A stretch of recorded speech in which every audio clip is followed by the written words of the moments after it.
And don't do it, he says, for shameful gain. What he doesn't say that any compensation is shameful, but there is compensation that is shameful. And this is one of two ways.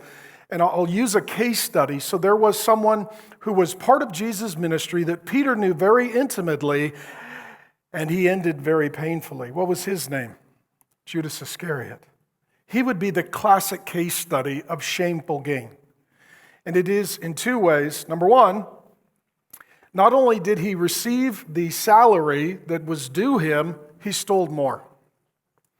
We can do this when we use an organizational credit card, when we steal money, when we steal time from our employer, when there's employee theft of items in the organization or business. In addition to what we've earned, we're taking what is not due us. And also, the second part of Judas's gain that was shameful, he never agreed with the mission and message and ministry of Jesus, yet he worked for it. This happens all the time. People think that it is a job that pays their bills, not a calling that honors their God. This happens all the time, even in churches and ministries, as it did with the ministry of Jesus. For 3 years, Jesus is teaching and leading, and Judas is completely disagreeing. He doesn't agree, but he doesn't say anything. He's very covert. Here's Peter sitting next to Judas. They're both hearing the same teaching, following the same leader. Judas is using Jesus. Peter is loving Jesus, though admittedly imperfectly. Ultimately, Judas betrays Jesus for 30 pieces of silver because all he sees Jesus as an income stream, a source of revenue.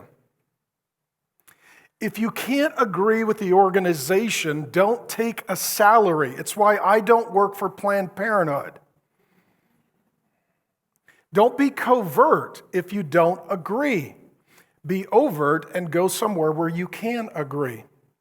And this happens all the time in all kinds of organizations, but especially in churches and ministries. Shameful gain. And then the third way that we can have shameful gain today is by taking what the Lord gives us and not giving back to the Lord. How many of you are employers and you wish your employees had to give 10% back to the company? That would help, especially right now.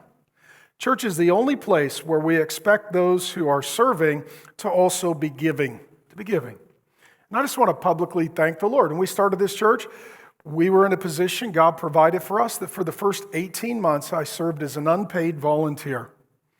I had a guy come up to me early on. He's like, "Are you in it for the money?" I was like, "If I am, I'm terrible at math." Right? Because I felt called to this church, and I feel called to this city, and I feel called to be your shepherd, and I feel called to teach the Word of God.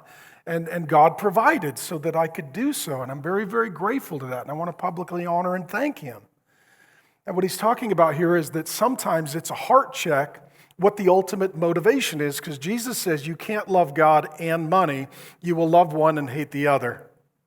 In the end, Judas loved money and hated God. In the end, Peter loved God, and as a result, he did not use or abuse the money.